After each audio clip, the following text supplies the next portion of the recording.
प्रभाग क्रमांक 7 मध्ये निकिता रोहित सोमवंशी, रुबिना तांबोळी, युनिस मोमीन, आतिश चिकटे या उमेदवारांच्या प्रचारास मतदारांचा उत्स्फूर्त असा प्रतिसाद।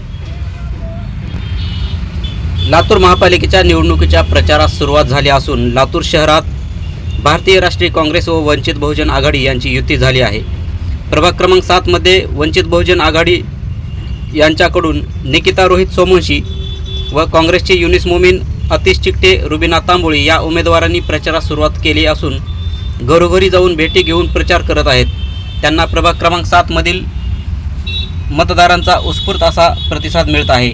यावेळी ज्येष्ठ समाजसेवक चंद्रकांत चिकटे, दिनेश कांबळे, करण गायकवाड, मंथन साबळे, वैभव सावळे, कार्तिक गायकवाड, वैभव गायकवाड इत्यादी कार्यकर्ते मतदार मोठ्या प्रमाणात उपस्थित होते।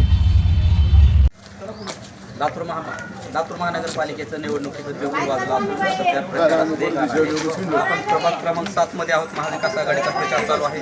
आपण उमेदवाराकडून जाणून घेणार कशा प्रकारे लोकांचा प्रतिसाद मिळत आहे, काय सांगाल कशा प्रकारे या ठिकाणी आदरणीय आमदार अमित विलासरावजी देशमुख साहेब यांच्या नेतृत्वाखाली लातूर शहराचा जो सर्वांगीण विकास झालेला आहे त्या विकासाचं चित्र आपल्याला या ठिकाणी बघायला मिळते।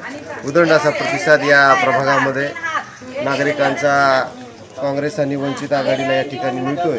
त्यामुळं येणाऱ्या 15 तारखेला जे मतदान होणार आहे त्यामध्ये निश्चितपणानं वंचित आणि काँग्रेस आघाडीचे सर्व उमेदवार प्रचंड अशा बहुमताने विजयी होतील याची आम्हाला पूर्ण शाश्वती आहे। वार्डातले काय काय समस्या जाणून घेतल्या तुम्ही नागरिकांना? या भागामध्ये कबाल्याचे प्रश्न असतील, तसेच नागरी सुविधा आहेत आणि रस्ते, नाल्या, गटार जे 5 वर्षामध्ये करोडो रुपयाचं काम या ठिकाणी आदरणीय आमदार अमित विलासरावजी देशमुख साहेब यांच्या नेतृत्वाखाली झालेलं आहे। त्याला या ठिकाणी निश्चितपणानं या ठिकाणी विजयाची मुहूर्तमेढ लातूर शहरामधील सर्वात जास्त प्रचंड अशा बहुमतानं या ठिकाणच्या 4ही जागा आदरणीय आमदार अमित विलासरावजी देशमुख साहेब यांच्या नेतृत्वाखाली निश्चितपणे येतील, आम्हाला याची पूर्ण शाश्वती आहे।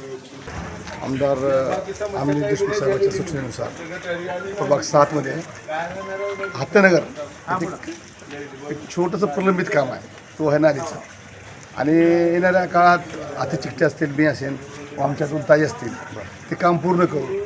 आणि दुसरा विषय की प्रभाग 7 हा आधीपासून साहेबाच्या काळापासून बालेकिल्ला राहिलेला आहे आणि प्रभाग 7 मध्ये आम्ही 4ही उमेदवार बहुमतानं विजयी होऊ।